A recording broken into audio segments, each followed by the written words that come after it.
ने ठीक 1 महीने पहले आज ही के दिन ईरान पर हमला किया था और फिर 12 दिन तक ईरान इजराइल का युद्ध चला। अब 1 महीने बाद नेतन्याहू का दावा है कि ईरान इजराइल पर हमला कर सकता है और यह हमला एटम बम से भी होने का खतरा है। 1 महीने बाद ईरान और इजराइल क्या वाकई फिर से टकराने वाले हैं? इस सवाल ने ट्रंप को भी परेशान कर दिया है।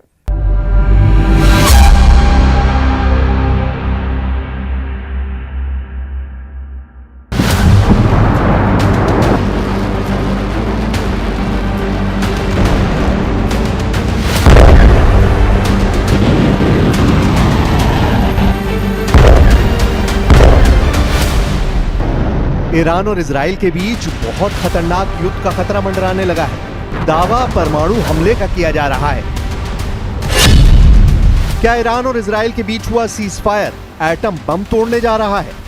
इजराइल के अखबार यरूशलेम पोस्ट ने ऐसी खबर छापी है जिसे पढ़कर ट्रंप के भी होश उड़ गए हैं। खबर में ईरानी संसद के स्पीकर मोहम्मद बाकर गलीबाफ के सलाहकार मेहदी मोहम्मदी का जिक्र है।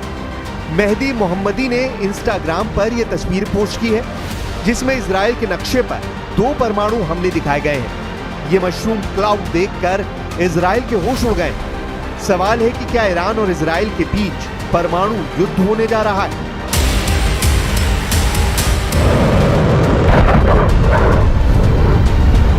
इजराइल पर हुए ईरान के मिसाइल हमले 1 महीने पुरानी बात है। 13 जून को ही इजराइल ने ईरान पर हमला करके वहां की मिलिट्री लीडरशिप को खत्म कर दिया था। लेकिन इसके बाद ईरान ने ऐसा मिसाइल अटैक किया कि इजराइल में छुपने के लिए बंकर भी कम पड़ गए। ईरान की मिसाइल हाइफा में गिरी, तेल अवीव में गिरी और उसके ऐसे मिलिट्री अड्डों को टारगेट किया जिसका अंदाजा नेतन्याहू को क्या ट्रंप को भी नहीं था। लेकिन सच यह है कि ईरान और इजराइल के बीच युद्ध की चिंगारी फिर से फूट पड़ी है। इजराइल के प्रधानमंत्री बेंयामिन नेतन्याहू ने अमेरिका की मीडिया को इंटरव्यू दिया है और उसमें साफ साफ कहा है कि ईरान अब इजराइल के खिलाफ परमाणु हमला करना चाहता है। नेतन्याहू ने कहा है कि हिजबुल्लाह की लीडरशिप खत्म करने के बाद ही ईरान ने यूरेनियम संवर्धन की रफ्तार बढ़ा दी थी और ईरान इजराइल को मिटाना चाहता है।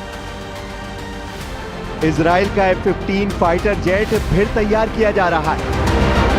इजराइल के बहुत ही सीक्रेट एयरबेस से आई इस वीडियो ने तेहरान से लेकर मॉस्को और बीजिंग से लेकर दुनिया के तमाम हिस्सों में अलर्ट जारी कर दिया है।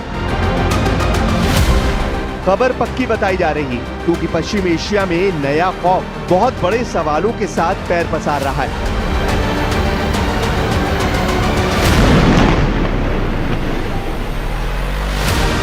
क्या इजराइल और ईरान का युद्ध फिर शुरू होने जा रहा है? क्या हमला जुलाई महीने में किसी भी वक्त शुरू हो सकता है? और क्या इस बार ईरान और इजराइल के युद्ध को कोई नहीं रोक पाएगा? क्या ईरान पर बमबारी के लिए डोनाल्ड ट्रंप ने नेतन्याहू का हथियार गोदाम फुल रिचार्ज कर दिया है? क्या जुलाई में नेतन्याहू की एयरफोर्स फिर एक्टिव होगी और जो युद्ध जून में रुक गया वो अब जुलाई के महीने में सभी रिकॉर्ड तोड़ देगा? ईरान और इजराइल का युद्ध किसी भी वक्त फिर से शुरू हो सकता है। इसके 2 बड़े सिग्नल मिल चुके हैं।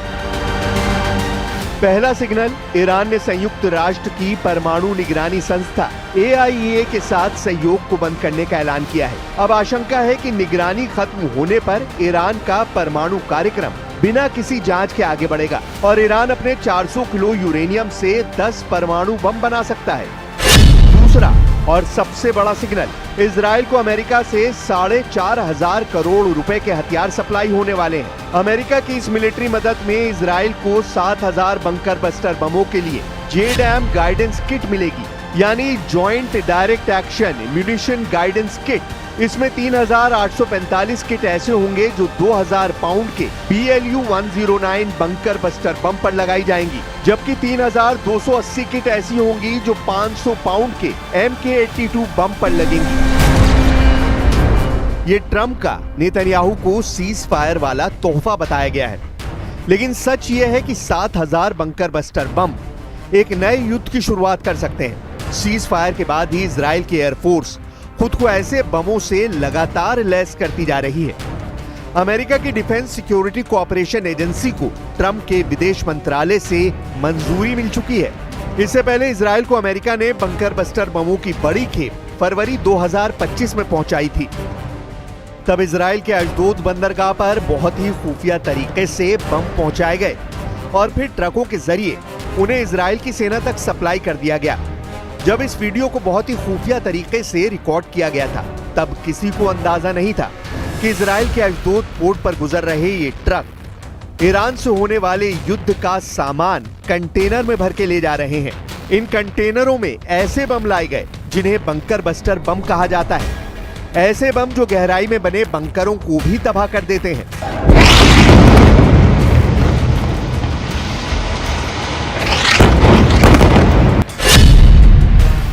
अमेरिका अब इजराइल को 7,000 से ज्यादा बंकर बस्टर बम दे रहा है।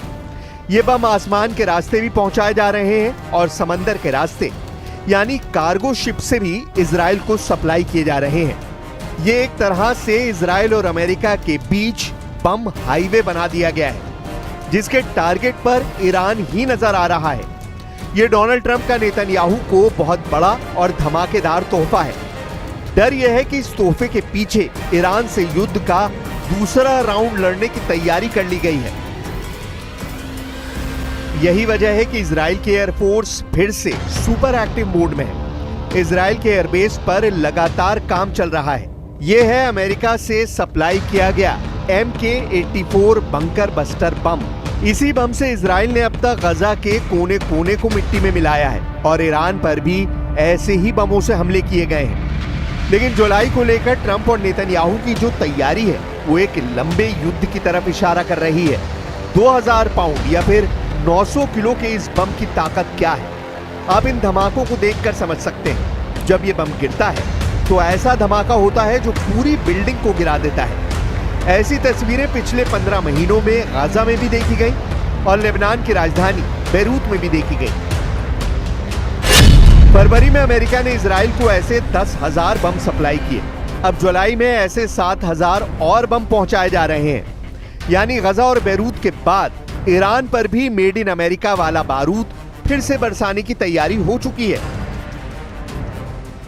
गजा से लेकर बेरूत और तेहरान तक इजराइल एयरफोर्स के विमान और इन्हीं बमों ने सबसे बड़ी तबाही मचाई है। इजराइल का ऑपरेशन राइजिंग लायन इस बम के बिना कभी शुरू नहीं हो पाता। ये बात नेतन्याहू और उनकी फौज बहुत अच्छी तरह जानती है। अब सवाल है कि BLU-109 बम और MK-82 या कहें कि मार्क 82 बम क्या ताकत रखते हैं। ये बम कितना बड़ा धमाका करते हैं, इनकी फायर पावर और दुश्मन के टुकड़े टुकड़े करने वाली थ्योरी क्या है। ये ऐसे बम हैं जो विमान से गिराए जाने के बाद अंडरग्राउंड बंकर तक पहुंचते हैं। इनसे ऐसा धमाका होता है जिसकी वजह से इन्हें बंकर बस्टर बम कहा जाता है।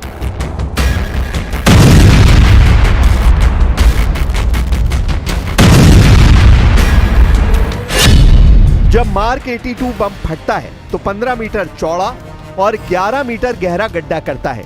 यह बम 3.5 मीटर मोटी कंक्रीट को चीरकर बंकर में बैठे दुश्मन को खत्म कर सकता है। अगर बंकर लोहे का है तो यह 38 सेंटीमीटर मोटी मेटल की दीवार को भी भेद सकता है। अब सोचिए कि 500 पाउंड का बम अगर ऐसी तबाही मचाता है तो 2000 पाउंड का बम तो 4 गुना ज्यादा तबाही मचाता होगा। इजराइल की एयरफोर्स ने 600 दिनों तक गजा पर ऐसे ही बम गिराए हैं। 12 दिन बमबारी ईरान पर भी की गई है और ऐसे मिशन में अमेरिका के ही बंकर बस्टर बम इस्तेमाल किए गए हैं।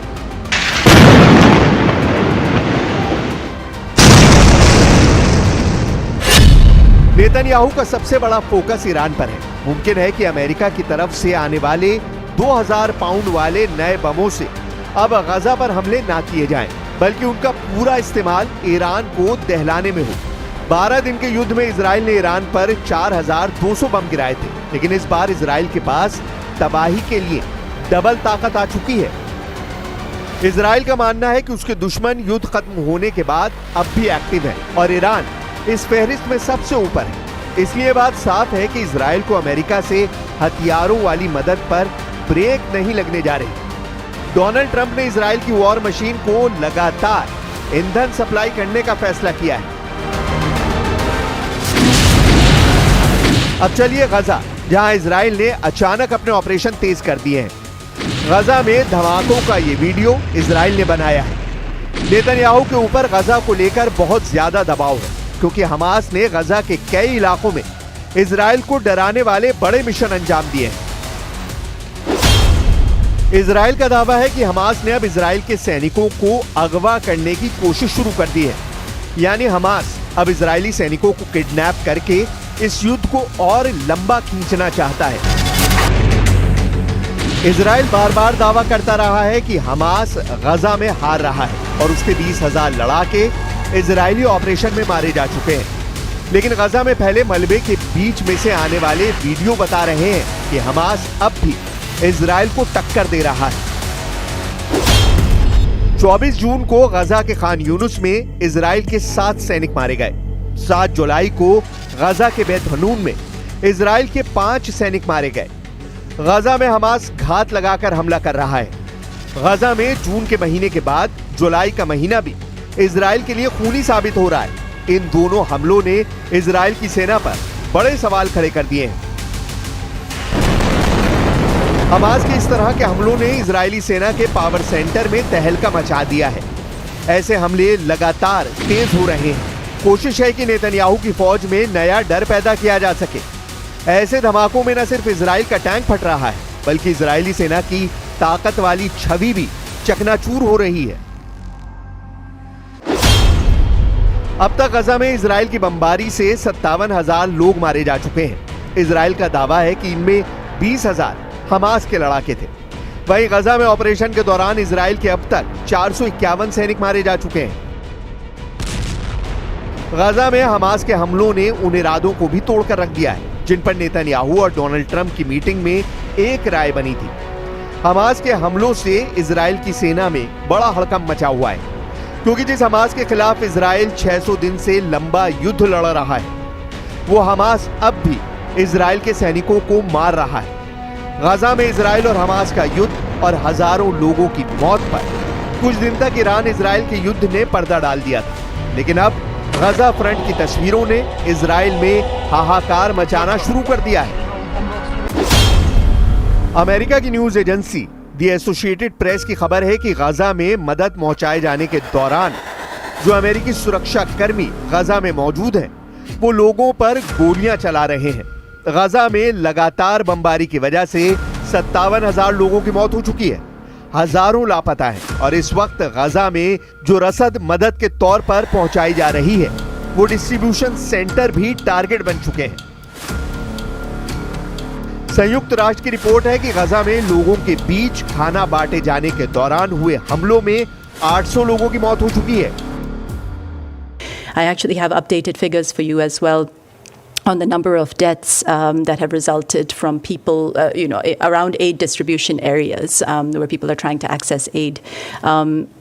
Up until the 7th of July, we've recorded now 798 killings, including 615 in the vicinity of the GHF sites and 183 presumably on the routes of aid convoys. This is nearly 800 people who have been killed while trying to access aid. Mostly the injuries are gunshot injuries. गजा एक तरफ और Iran दूसरी तरफ, दोनों मोर्चों पर Israel फंसा हुआ है और अब ट्रंप कह रहे हैं कि ईरान शांति चाहता है और ये उनकी भी ख्वाहिश है। लेकिन अब ईरान के राष्ट्रपति को लेकर आई एक खबर ने बता दिया है कि इजराइल को लेकर ईरान बिल्कुल भी नर्म नहीं होगा। इजराइल ने ईरान के राष्ट्रपति की हत्या की कोशिश की थी और इजराइल के हमले में वो घायल भी हुए थे। 12 दिन के युद्ध के दौरान इजराइल ने मसूद पेजिशकियान को वैसे ही मारने की कोशिश की जैसे हिजबुल्लाह चीफ हसन नसरल्लाह को बेरूत में मारा गया था। यह हमला 16 जून को हुआ था, जब इजराइल की एक मिसाइल पश्चिमी तेहरान में एक इमारत पर गिरी। वहां ईरान की सुप्रीम नेशनल सिक्योरिटी काउंसिल की बैठक चल रही थी। इस बैठक में राष्ट्रपति के साथ साथ संसद के स्पीकर मोहम्मद बाकिर गालिबाफ भी मौजूद थे। इस हमले के बारे में मसूद पेजिशकियान ने कुछ दिन पहले बताया भी था और तब ये साफ हो गया था कि इजराइल ने ईरान की पॉलिटिकल लीडरशिप को भी खत्म करने की तैयारी कर ली थी। ईरान के राष्ट्रपति मसूद पेजिशकियान ने दावा किया था कि इजराइल ने युद्ध के दौरान उनकी हत्या की कोशिश की थी। वो एक बैठक कर रहे थे, उसी दौरान इजराइल ने बमबारी के जरिए उनकी जान लेने की कोशिश की, लेकिन इजराइल नाकाम रहा। मसूद पेजिशकियान ने यह दावा अमेरिका की मीडिया से एक इंटरव्यू के दौरान किया, लेकिन अब हमले में उनके मामूली रूप से घायल होने की खबर बता रही है कि वो इजराइल के टारगेट पर थे, लेकिन बाल बाल बच गए। सवाल है कि अब आगे क्या होने जा रहा है, क्योंकि आधा जुलाई बीतने के बाद फिर से युद्ध शुरू होने का खतरा बढ़ गया है और इस बार पश्चिम एशिया की दोनों ही पावर सीज फायर के बाद और ज्यादा तैयारी कर चुकी हैं।